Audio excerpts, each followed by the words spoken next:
Cek dulu absensinya ya.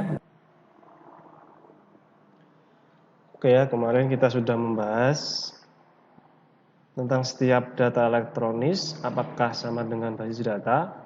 Nah, jawabannya belum tentu. Karena di dalam pengelolaannya belum tentu terdapat pemilahan dan pengelompokan data sesuai dengan jenis atau fungsi data tersebut. Contoh pemilahannya bagaimana? Contoh pemilahannya adalah sistem akademik. Di situ dipilah-pilah menjadi data mahasiswa, data dosen, data mata kuliah, data perkuliahan ya. Nah, itu contoh dari pemilihan dalam basis data.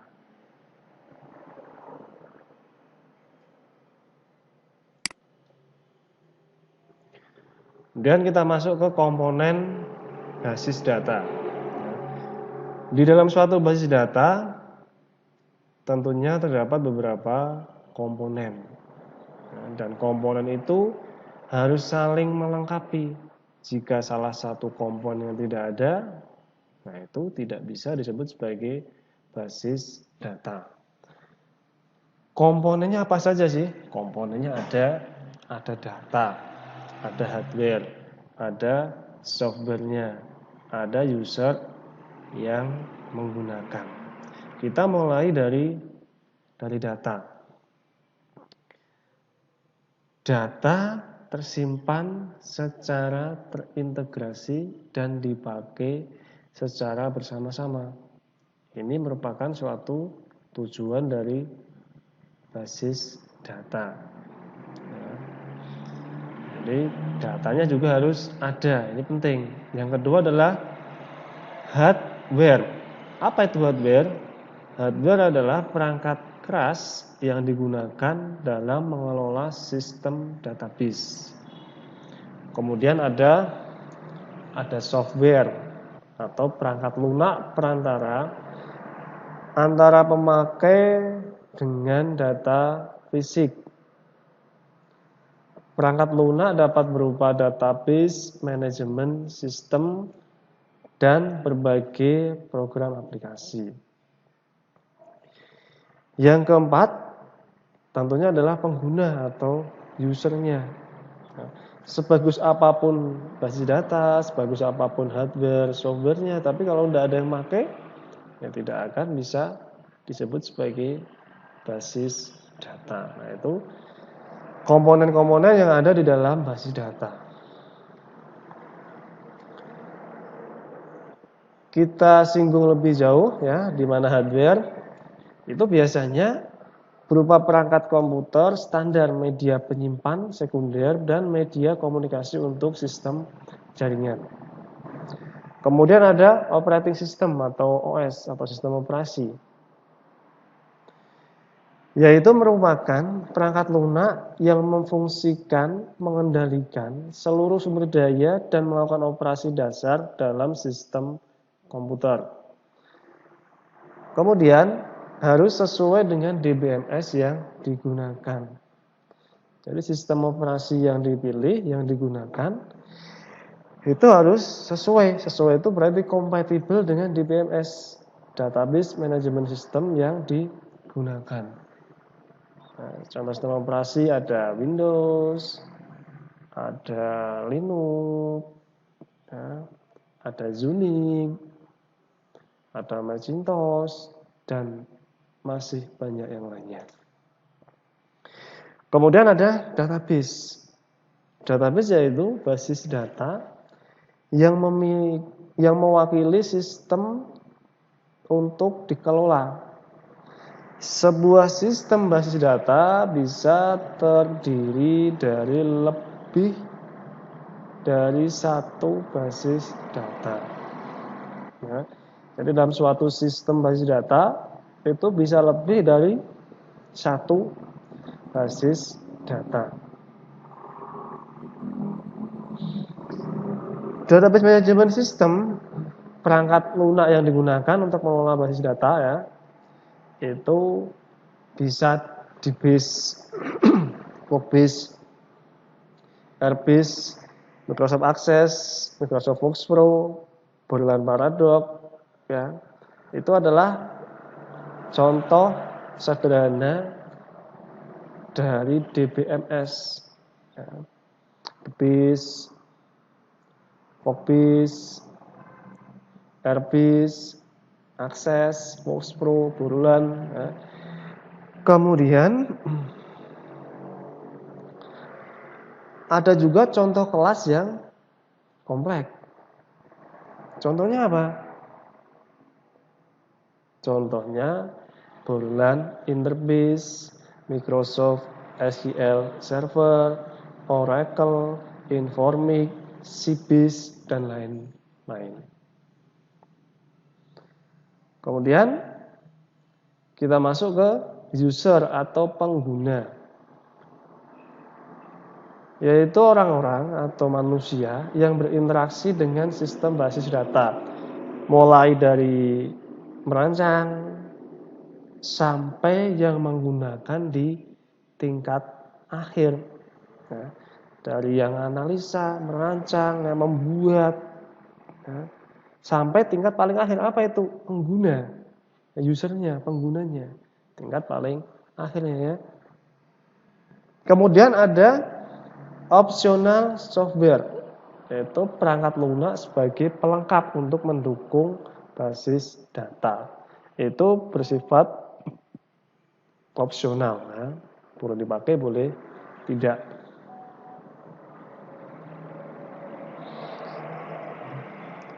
Kemudian hardware itu terdiri dari semua peralatan perangkat keras komputer yang digunakan untuk pengelolaan sistem database.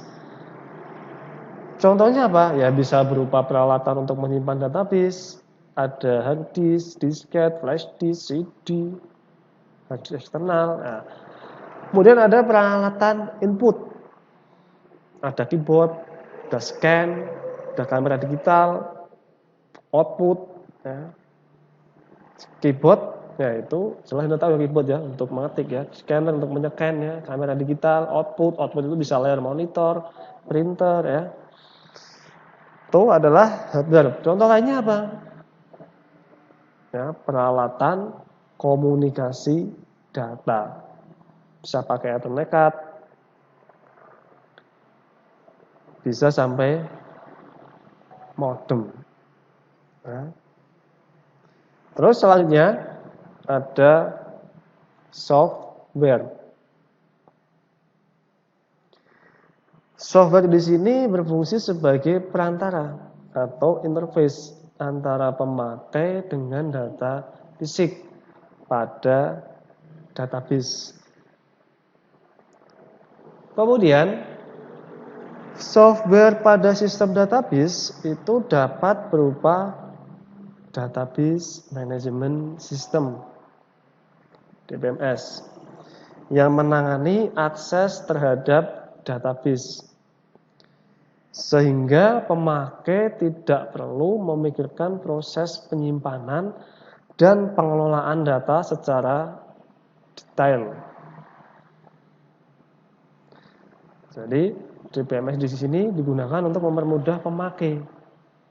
Jadi pemakai tidak perlu memikirkan proses penyimpanan dan pengelolaan data secara detail. Jadi ya pemakai tinggal pakai aja ya. Masukin input, selesai laporan jadi ya. Jadi itu adalah fungsi dari DBMS. Kemudian ada program-program aplikasi dan prosedur-prosedurnya. Nah, kemudian kita masuk ke user atau pengguna atau pemakai. Pemakai di sini ada 3 klasifikasi. Klasifikasi nomor 1 adalah DBA atau Database Administrator. Yang kedua adalah Programmer. Yang ketiga adalah End User. DBA atau Database Administrator itu adalah orang atau tim yang bertugas mengelola sistem database secara keseluruhan. Nah, jadi DBA di sini adalah tugasnya paling berat karena mengelola sistem database secara keseluruhan. Nah, kemudian ada Programmer itu juga mempunyai tugas untuk membuat program aplikasi yang mengakses database. Nah, jadi programmer itu tugasnya untuk membuat program aplikasi dengan menggunakan bahasa pemrograman seperti Clipper, VB, Oracle, baik secara batch maupun online untuk berinteraksi dengan komputer. Nah, nanti mahasiswa yang D3, ya ini biasanya untuk membuat suatu aplikasi atau programmer. Yang S1 atau D4 nanti analisis program. Nah, jadi ada perbedaan antara yang D3 dan S1. Kemudian kita masuk ke end user. Nah, end user yaitu orang yang mengakses database melalui terminal dengan menggunakan query language atau program aplikasi yang dibuatkan oleh programmer.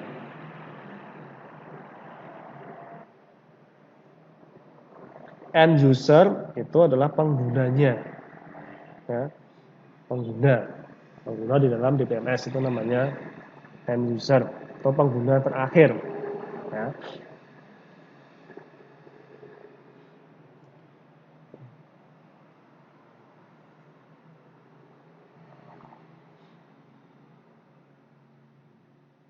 Kemudian ada pemakai, ya, pemakai database siapa saja. Jadi secara umum seluruh sistem dalam kehidupan bisa menggunakan konsep basis data, ya, dalam pengelolaan informasi. Kenapa? Karena semua sistem itu tidak bisa lepas dari fakta, ya. Tidak bisa lepas dari fakta. Jadi semuanya itu pasti realita atau fakta. Kemudian kita mencoba untuk melihat beberapa bidang yang memanfaatkan basis data dalam hal efisien, akurasi, dan kecepatan operasi. Dalam bidang apa saja? Ada bidang kepegawaian, ada bidang pergudangan atau inventory, ada akuntansi. Nah, kalau kepegawaian, ya, nah, kita bisa lihat di suatu badan kepegawaian, entah itu di dinas mana, ya. Itu di situ biasanya ada suatu sistem. Nah, jadi mereka memanfaatkan konsep dari basis data, pegawai, absensi, ya. Kemudian nanti di situ ada beberapa tunjangan, bagian dari pegawainya, ya. Untuk berbagai perusahaan yang memiliki banyak pegawai. Nah, jadi perinciannya sudah lengkap di situ. Misalkan si A berangkat jam berapa jam kerjanya, berapa hari berangkatnya, golongan berapa, lulusan apa. Nah, nanti direkod di situ semua. Nanti setiap akhir bulan keluar lihat gajinya, ya, atau absensinya berapa, oh bolosnya berapa kali, ya, golongannya berapa. Nah, itu contoh dari bidang kepegawaian.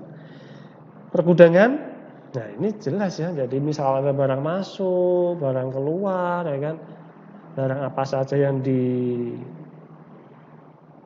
oleh pelanggan, barang apa saja yang laku. Nah, itu sudah direkod menggunakan sistem pergudangan atau inventory. Hari ini barang dari Jawa Timur masuk berapa? Tulis, masukin ke database, spread. Ada penjualan, keluar berapa, sisa berapa. Nah, keuntungannya berapa tiap bulan. Nah, itu nanti bisa direkod di dalam sistem pergudangan. Ya, berhubung perundangan ya berarti fokus ke dalam stoknya. Stoknya ada berapa? Nah, itu nanti masuk di sini. Akuntansi, ya ini akuntansi ya banyak digunakan juga ya untuk menghitung berbagai perusahaan ya. Untuk berbagai perusahaan layanan pelanggan. Kemudian untuk perusahaan yang berhubungan dengan banyak pelanggan. Akuntansi ya. Akuntansi itu banyak digunakan ya. Tidak bisa lepas. Nah, hitung gaji ya pakai akuntansi ya kan. Hitung stok laba rugi ya pakai akuntansi ya. Jadi dikit-dikit ya akuntansi ada ya.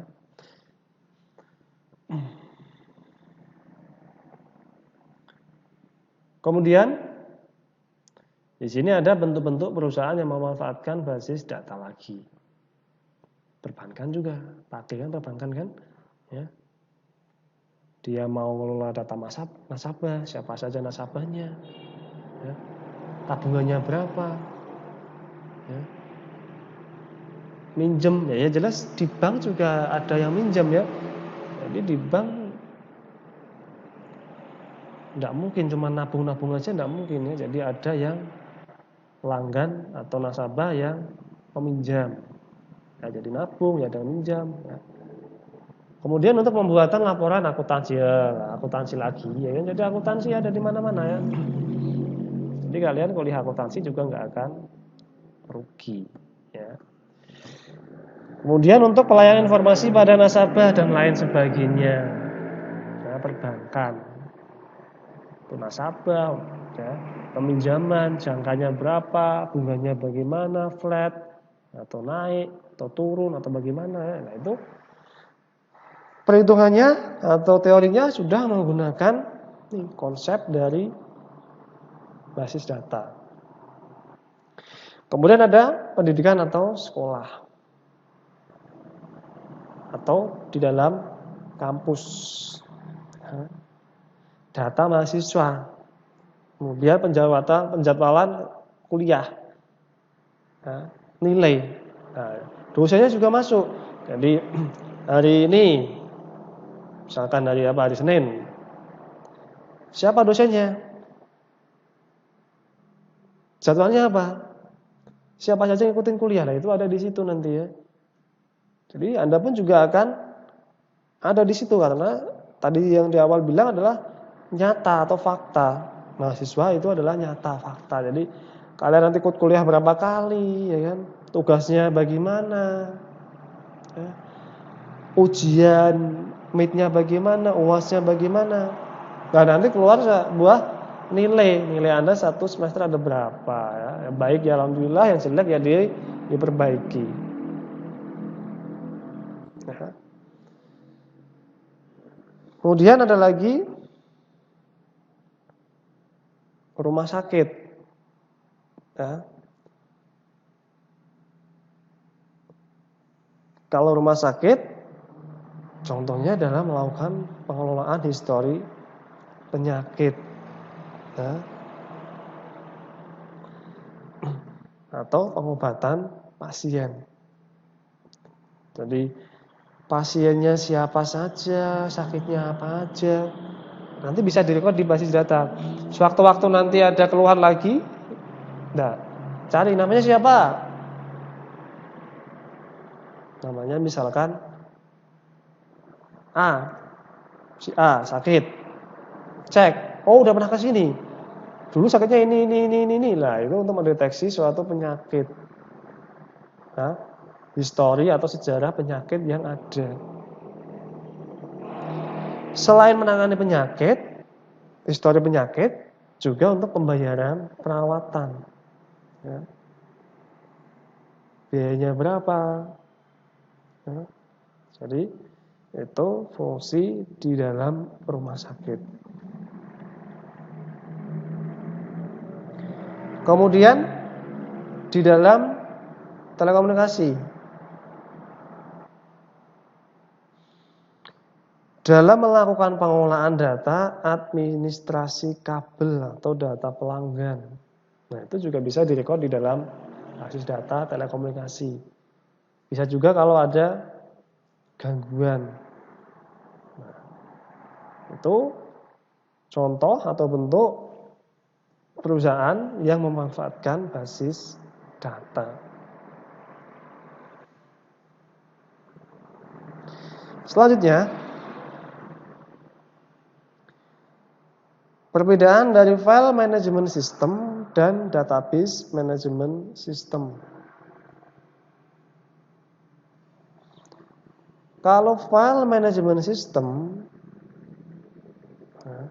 itu programnya oriented, kaku, redundant, inkonsistensi.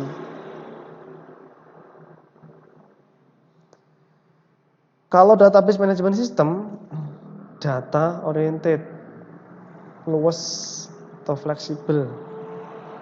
Kemudian keselarasan dan terkontrol. Nah, itu adalah perbedaan dari file management system dan database management system.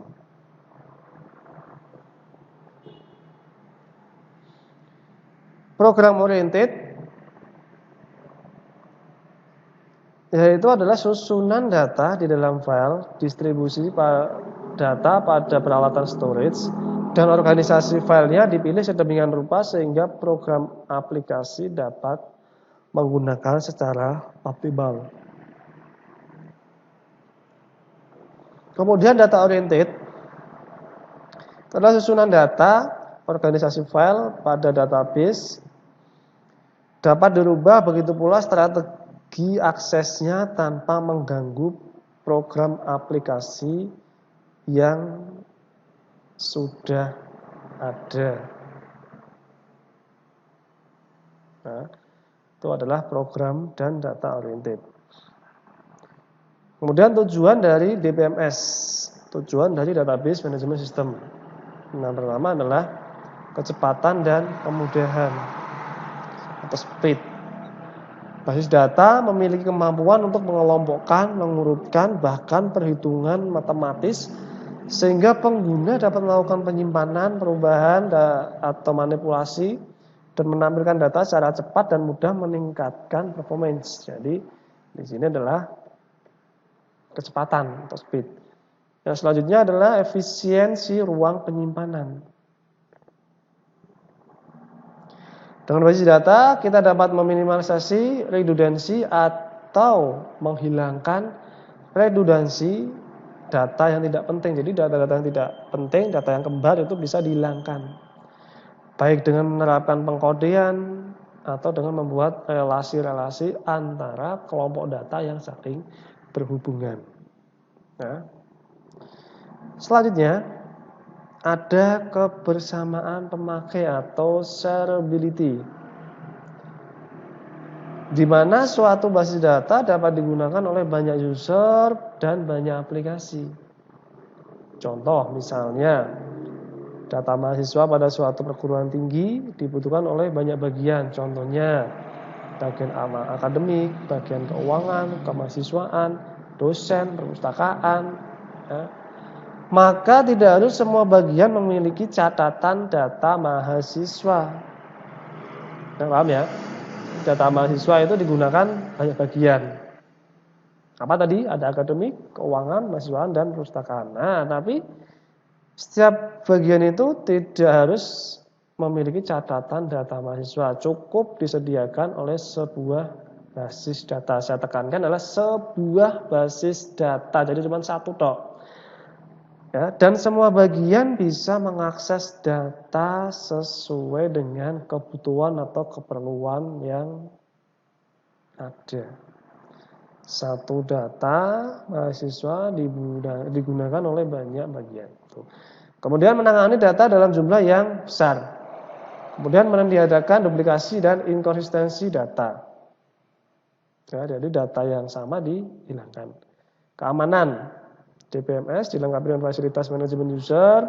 Jadi user dapat memberikan password dan hak akses yang berbeda sesuai dengan keperluan dan posisinya. Jadi contohnya, posisi administrasi itu tugasnya input barang, ya, penjualan, pembelian. Bagian gudang, stok, ya, bagian apa? Pemimpin atau owner atau pengguna atau pemilik perusahaan, ya, mereka Beliau yang punya perusahaannya cukup tahu laporan itu aja, nggak butuh input, output. Penting laporannya dapat berapa, untungnya berapa, ruginya berapa. Kalau rugi ya ditanggulangi, kalau untung ya alhamdulillah. Kan? Kemudian mengurangi waktu pengembangan aplikasi. Jadi pembuatan aplikasi dapat memanfaatkan kemampuan dari DBMS. Sehingga pembuat aplikasi tidak perlu menangani masalah penyimpanan data. Tapi cukup mengatur antar muka atau interface untuk usernya. Nah, sama ini ya keuntungannya ya. Kemudian ada kerugian pemakaian. Di sini tadi ada keuntungan yang banyak ya. Mengurangi redundansi, menghindarkan inkonsistensi, terpeliharanya integritas data, data dapat dipakai sama-sama, mempermudahkan penerapan standarisasi, jaminan security atau keamanan, menyeimbangkan kebutuhan. Nah, di samping keuntungan juga ada kerugian ya. Apa kerugiannya? Mahal. Ya. Diperlukan hardware tambahan CPU lebih besar, nominal lebih banyak, alat untuk komunikasi. Biaya performance yang lebih besar, listrik, personil yang lebih tinggi, klasifikasinya, kemudian biaya terlokasi antar lokasi, kota. Selain mahal juga kompleks dan prosedur backup dan recovery yang agak sulit. Oke, saya kira itu dulu ya. Kalau ada tanyakan silakan monggo. Tidak ada? Oke, kalau nggak ada saya akhiri. Assalamualaikum warahmatullahi wabarakatuh.